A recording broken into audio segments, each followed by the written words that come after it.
So, good morning, everyone. Can you hear me okay? Lavalier working? Good. I'm Kimberly Roberts, and I'm a member of the Fellowship's Worship Committee, and my pronouns are she, her, and hers. And it's really good to see you all here today and to welcome everybody on Zoom. I can't see you, but you can see me, so welcome, everyone. We all come together, as always, to share in life's meaning, to grow in care and community, and to open our hearts and minds to the sacred truth known by many names. Whatever your heritage, whatever your history, and whomever you love, you are welcome here. The space that we make sacred by our presence is where our doubts, our anger, our pain, our fears, our uncertainties are every bit as welcome as our certainties and our joy and resilience. It's a place where we come to renew our spirits in the embrace of our community and our life-affirming faith. And if you're here with us today for the first time, we are especially glad that you chose to join us this morning. Do we have any visitors here today? Would anyone like to introduce themselves? Yes.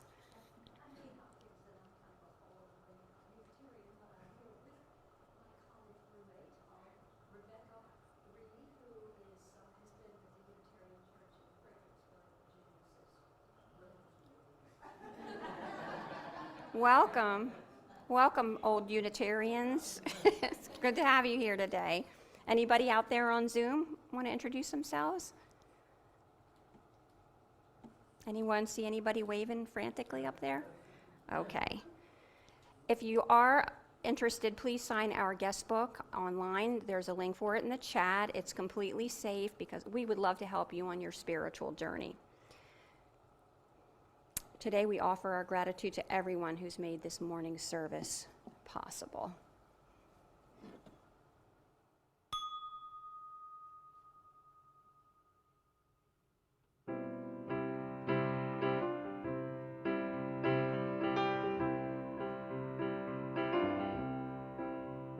Hello, sun in my face. Hello, you who make the morning and spread it over the fields into the faces of the tulips and the nodding morning glories and into the windows of even the miserable and the crotchety.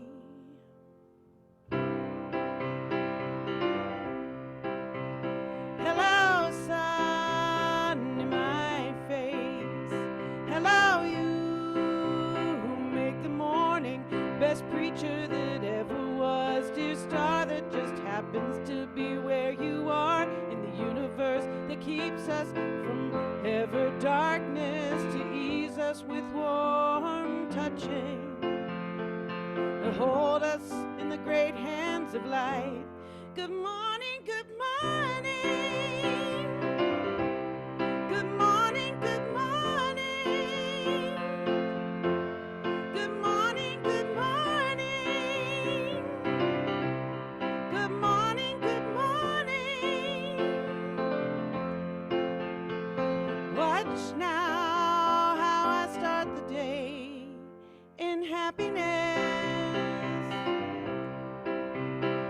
Watch now how I start the day in kindness. Hello, sun in my face. Hello, you who make the morning best preacher that ever was. Good morning, good morning. Good morning, good morning. Good morning, good morning. Good morning, good morning. Good morning, good morning. Hello, sun. Good morning, good morning. Hello, sun.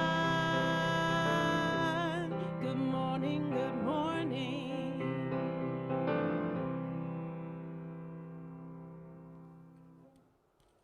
Good morning, and thank you. Our call to worship this morning, we're going to be reflecting on these words by Mary Oliver.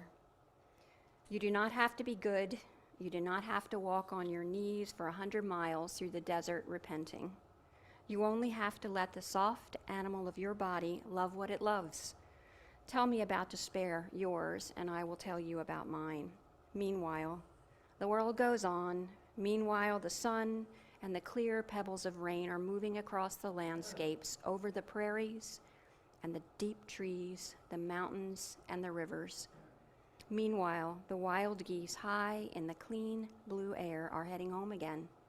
Whoever you are, no matter how lonely, the world offers itself to your imagination, calls to you like the wild geese, harsh and exciting, over and over, announcing your place in the family of things.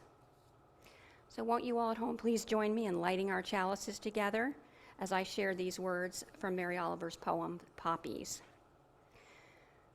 But I also say this, that light is an invitation to happiness, and that happiness, when it's done right, is a kind of holiness, palpable and redemptive, inside the bright fields.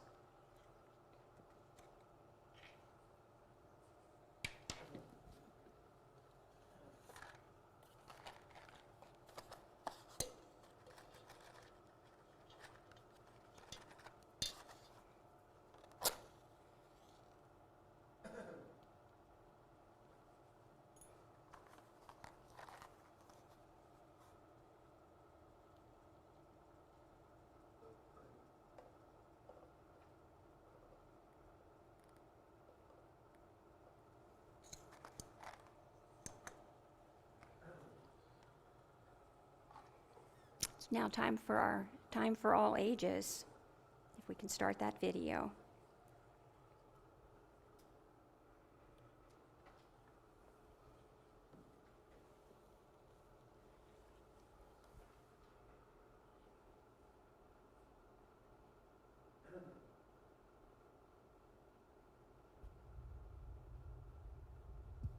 Who made the world? Who made the swan and the black bear? Who made the grasshopper? This grasshopper, I mean, the one who has flung herself out of the grass, the one who is eating sugar out of my hand, who is moving her jaws back and forth instead of up and down, who is gazing around with her enormous and complicated eyes. Now she lifts her pale forearms and thoroughly washes her face. Now she snaps her wings open and floats away. I don't know exactly what a prayer is. I do know how to pay attention, how to fall down into the grass, how to kneel down in the grass, how to be idle and blessed, how to stroll through the fields, which is what I have been doing all day. Tell me, what else should I have done? Doesn't everything die at last and too soon? Tell me, what is it you plan to do with your one wild and precious life?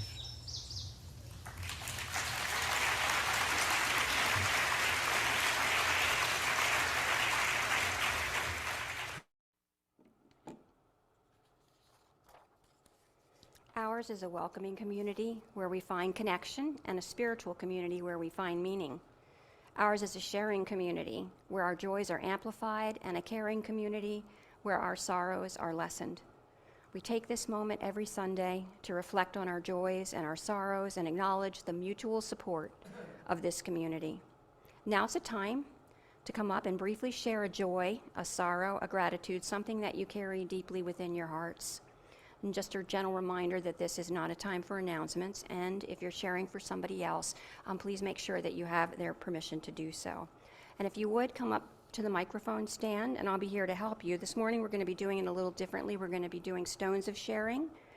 So just pick a stone up in your hand and place it in this water.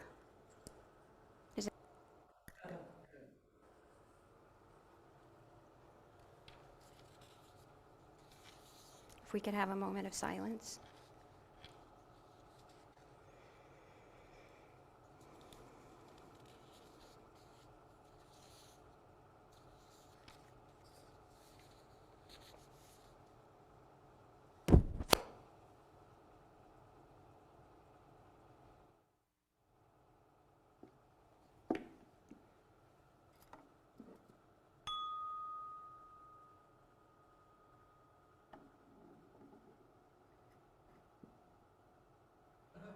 Serendipitously, I chose this poem to come after our Stones of Sharing today. It's Watering the Stones.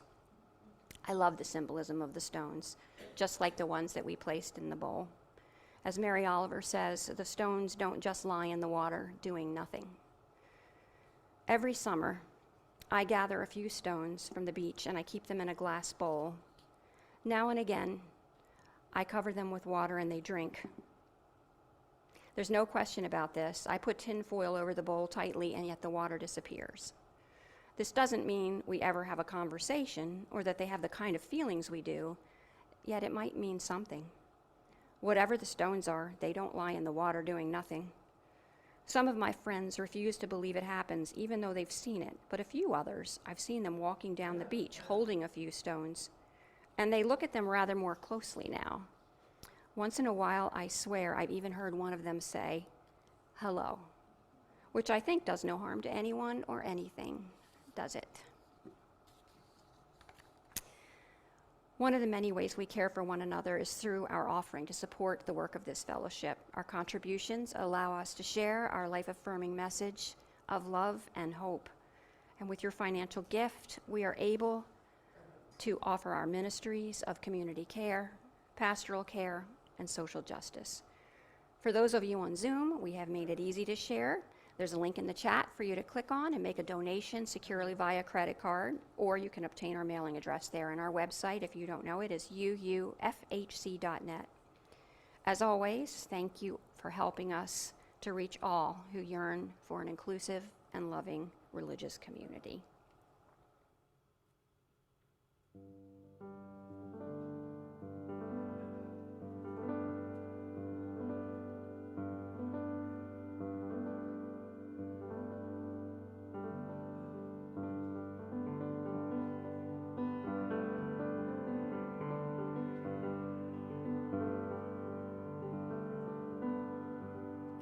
Be still, my soul, and steadfast.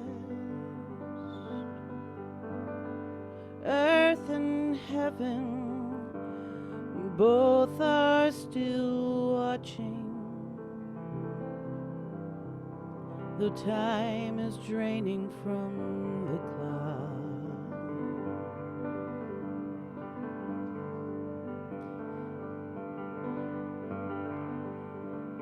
And your walk that was confident and quick has become slow,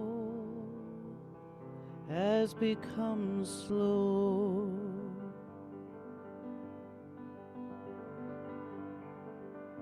So be slow if you must, but let the heart still play its true part, its true part. Love still as once you loved, deeply and without patience.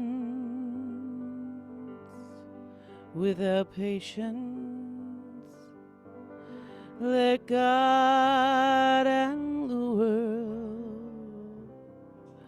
know you are grateful. Let God and the world know you are grateful that the gift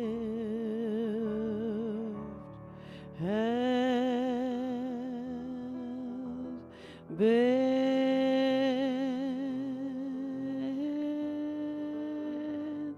given.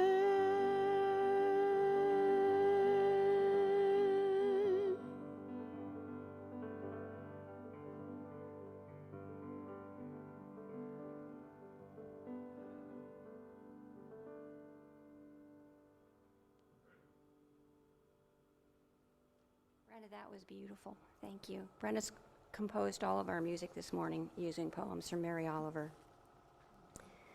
So now we have a chance to share, and I know a couple people would like to share some poems this morning. Come on up, Tricia, and you can use this microphone up here.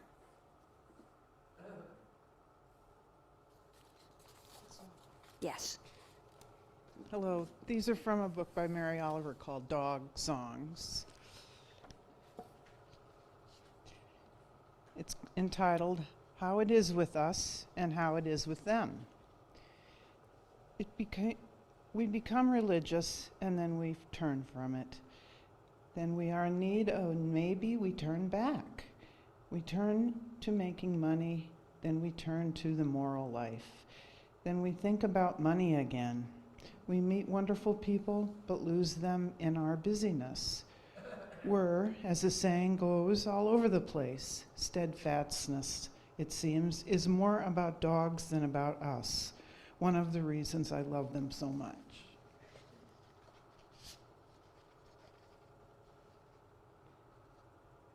And this one is called Benjamin, who came from who knows where.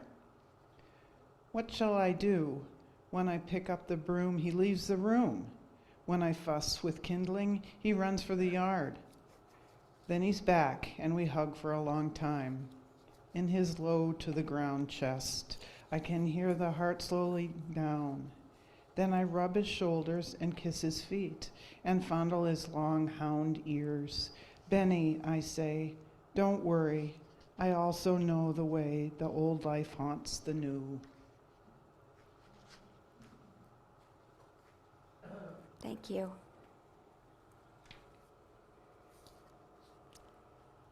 Well, obviously Mary Oliver loved dogs, and this poem was shared by Judy Walkley this morning. And here come the dogs, brushed, trimmed, polished. What on earth have they done to them, said Ricky. Ricky is her dog. They're half shaved and wearing pillows on their heads, and where are their tails? It's the rules, I said. And look at those women trying to run. They sure don't look like you. Thank you, I said. I'm getting a headache looking at this. I have to bark, and he began. It does no good to bark at the television, I said. I've tried it too. So he stopped. If I ever meet one of these dogs, I'm going to invite him to come here where he can be a proper dog.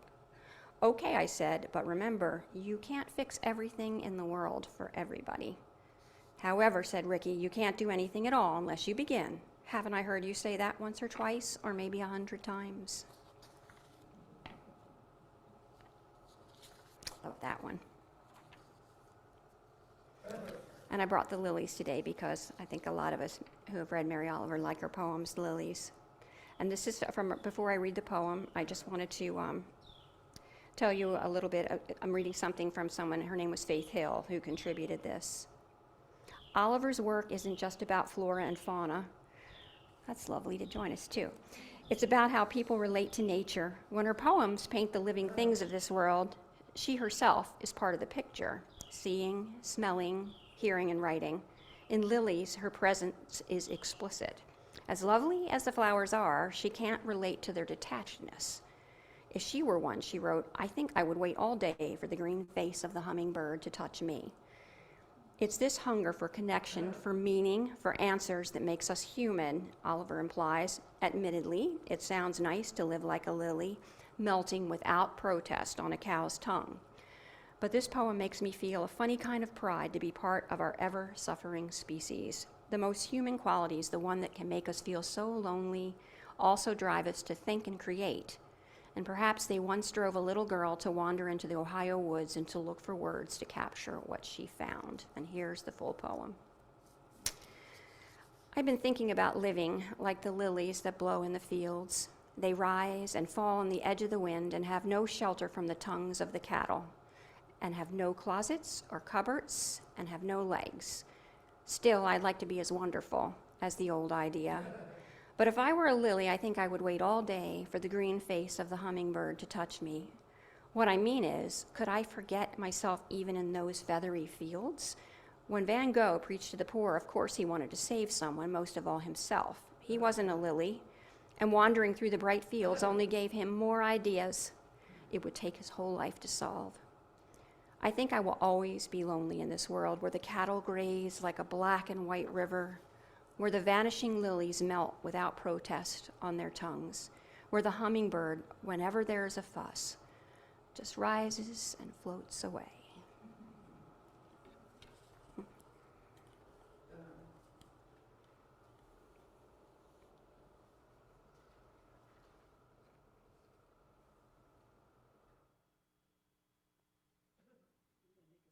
I'm gonna make a switch here, and I'm gonna do I Worried, because I heard that bird, and there's reference to birds singing in this song, so I'm gonna switch it up.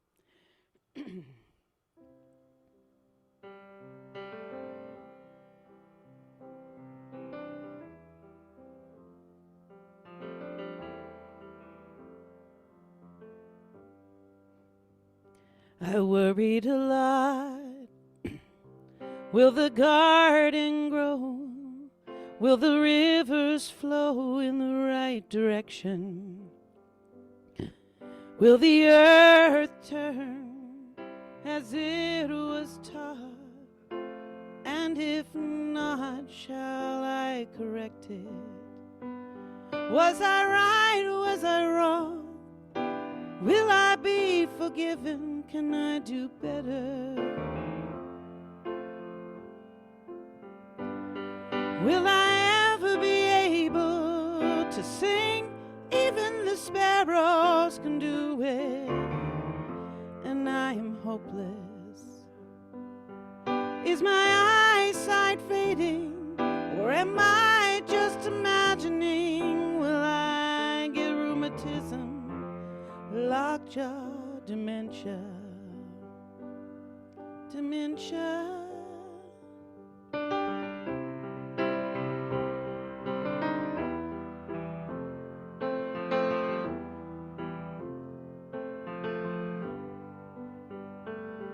And finally I saw that worrying had come to nothing, worrying had come to nothing, and I gave it up. Yeah, finally I saw that worrying had come to nothing, worrying had come to nothing, and I gave it up. And I took my old body, went out into the morning, took my old body, went out into the morning, and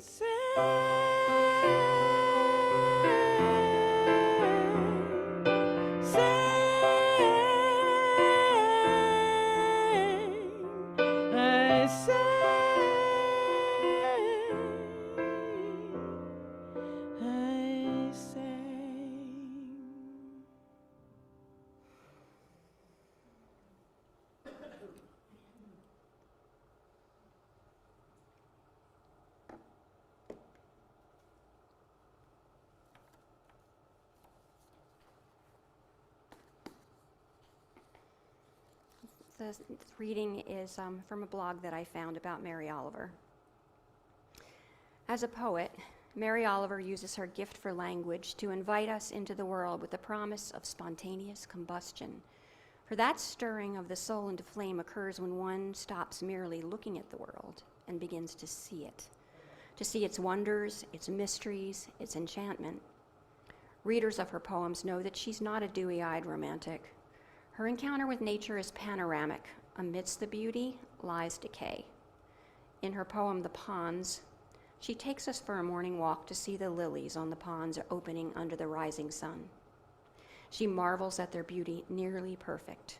Yet as the poem begins to turn, she asks us to bend closer that we might see the markings of decay. Her point is not the inevitable decline of all living things. Rather, she seizes upon the tension between beauty and decay, innocence and fault, and between light and darkness, to help us sit up, be alert, and ready to pay attention.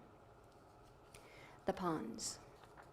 Every year, the lilies are so perfect, I can hardly believe their lapped light crowding the black midsummer ponds. Nobody could count all of them, the muskrats swimming among the pads and the grasses, can reach out their muscular arms and touch only so many. They are rife and wild. But what in this world is perfect? I bend closer and see how this one is clearly lopsided, and that one wears an orange blight, and this one is a glossy cheek half nibbled away, and that one is a slumped purse, full of its own unstoppable decay. Still, what I want in my life is to be willing to be dazzled, to cast aside the weight of facts, and maybe even to float a little above this difficult world. I want to believe I am looking into the white fire of a great mystery. I want to believe that the imperfections are nothing and that the light is everything, that it's more than the sum of each flawed blossom rising and fading. And I do. Questions about whether Mary Oliver was a religious believer or simply a secular spiritualist seem futile. She's unafraid of talking about God or prayer or the soul, just like us as Unitarians. She does so in her capacity as one more interpreter of the reality beyond what is concrete and tangible. She asks questions, she poses possible answers, she ponders and follows the thread of an idea open to what it might reveal. She knows in ways that many do not, that the mystery that engulfs us is always seen through a glass darkly. We glimpse, perhaps only sense, something more. And as a student of her environment, Mary Oliver paid attention, for she knew that only in paying attention can one hope to see, even if in a veiled way. She also writes poems that are seldom veiled in obscure language or images. She believed that simplicity and clarity had the power to carry a meaning and offer each reader his or her doorway into the poem. Here's a short one from 6 Recognitions of the Lord. I know a lot of fancy words. I tear them from my heart and tongue, and then I pray. She writes with a deep sense of humility about her place in a universe of mystery that is eager to call us to life if we can just be still. She keeps herself still that she might receive what the universe has to teach her from wild geese. Whoever you are, no matter how lonely, the world offers itself to your imagination and calls to you like the wild geese, harsh and exciting over and over, announcing your place in the family of things. And while it would be foolish to claim that Mary Oliver was a secret oblate, and an oblate is a Christian term for a layperson who's privately dedicated to God or to God's service, Mary Oliver was clearly imbued with a central characteristic of Benedictine spirituality, attentiveness to the ordinary. Her subject matter is what we encounter everywhere, every day. She's alert to what she sees this morning as she walks a path into the forest that she's walked 100 times before. Many writers rely on nature as a source for poems and tend to focus on what's pretty or what we see first. But for Oliver, it's the deeper gaze that expands our souls. Not in some sweeping burst of grandeur, but by focusing on the slight things that carry great secrets. And I wanted to read this poem to you. It's a whole different feel. The Swamp. Last night in the rain, some of the men climbed over the barbed wire fence of the detention center. In the darkness, they wondered if they could do it and knew they had to try to do it. In the darkness, they climbed the wire handful after barbed wire. Even in the darkness, most of them were caught and sent back to the camp inside. But a few are still climbing the barbed wire or wading through the blue swamp on the other side. What does barbed wire feel like when you grip it as though it were a loaf of bread or a pair of shoes? What does barbed wire feel like when you grip it as though it were a plate and a fork or a handful of flowers? What does barbed wire feel like when you grip it as though it were the handle of a door, working papers, a clean sheet you want to draw over your body? Where does the temple begin and where does it end? I look, morning to night. I am never done looking. Looking, I mean, not just standing around, but standing around as though with your arms wide open and thinking maybe something will come, some shining coil of wind or a few leaves from any old tree. They're all in this too. And finally, Mary Oliver poems urge patience in the search for living mindfully in this world as it presents itself.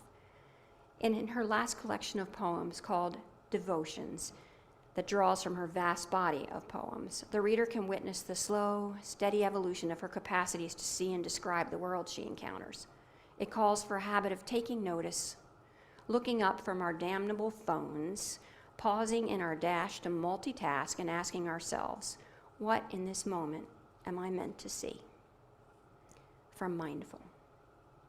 Every day, I see or hear something that more or less kills me with delight, that leaves me like a needle in the haystack of light.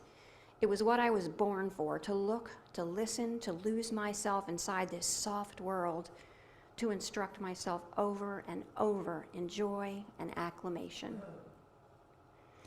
Scholars will undoubtedly study Mary Oliver for years to come, and she'll likely be extolled for her brilliance and criticized sometimes for what seemed her ordinariness. And for those who turn to her poetry for a breath of fresh air and to be invited with her in the natural world, she'll always be a good companion and a wise teacher. If I were to provide an epitaph that captured Mary Oliver's spirit as a writer, no better lines could be found from her poem, When Death Comes. When it's over, I want to say all my life I was a bride married to amazement. I was the bridegroom taking the world into my arms. When it's over, I don't want to wonder if I have made of my life something particular and real. I don't want to find myself sighing and frightened or full of argument. I don't want to end up simply having visited this world. And we can say amen to that. May her words live on, and may we all live with the experience of being married to amazement.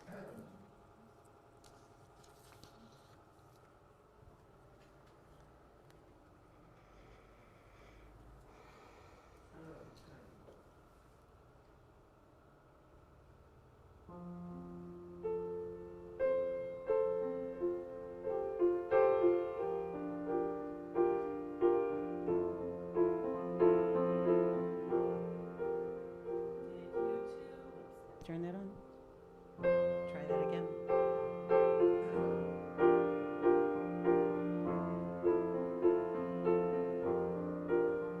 Did you two see it drifting all night on the Black River?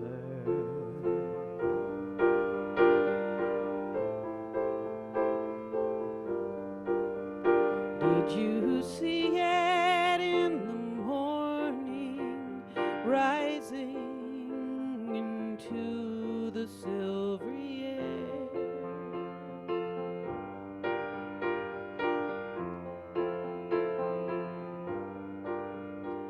An armful of white blossoms, a perfect commotion of silk and linen as it leaned into the bondage of its wings, a snowbank, a bank of lilies biting the air with its black beak.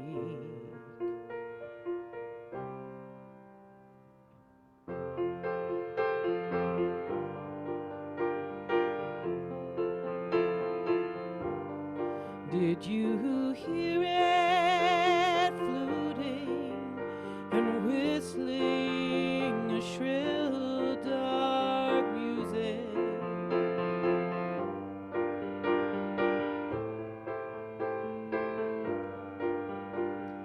Like the rain pelting the trees, like a waterfall knifing down the black ledges.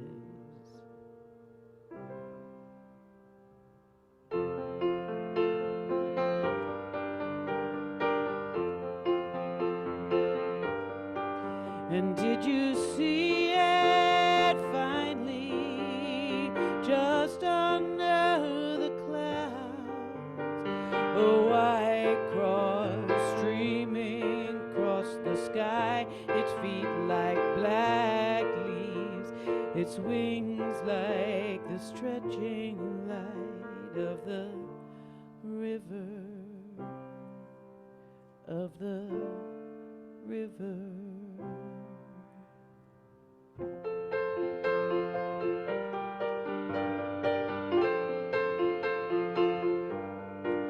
And did you feel it in your heart, how it pertained to everything, everything?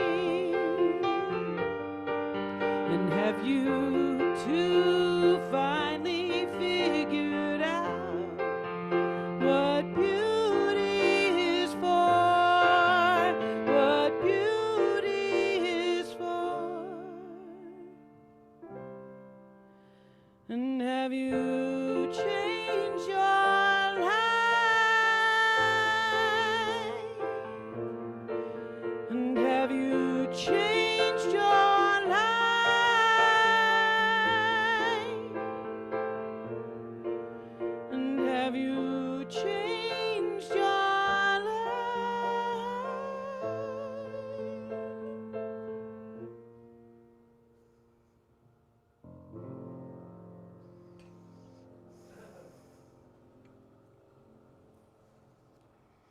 Offer this benediction from Mary Oliver. Mysteries, yes. Truly, we live with mysteries too marvelous to be understood. How grass can be nourishing in the mouths of lambs. How rivers and stones are forever in allegiance with gravity, while we ourselves dream of rising. How two hands touch and the bonds will never be broken. How people come from delight or the scars of damage to the comfort of a poem. Let me keep my distance always from those who think they have the answers. Let me keep company always with those who say, look, and laugh in astonishment and bow their heads. Amen. Thanks for joining us this morning. And next week, I just wanted to let you all know, if you could, please come and support Mark Petroquin. He's doing a very special sermon called Sacred Beacons, and it's about the suicide levels that are rising so high. And after years of unfathomable loss, please join us as we explore the true essence of happiness and how our UU faith can guide us to become the social beacon of hope, vital to resolving this crisis and essential to humanity's well-being. So let's join in some fellowship.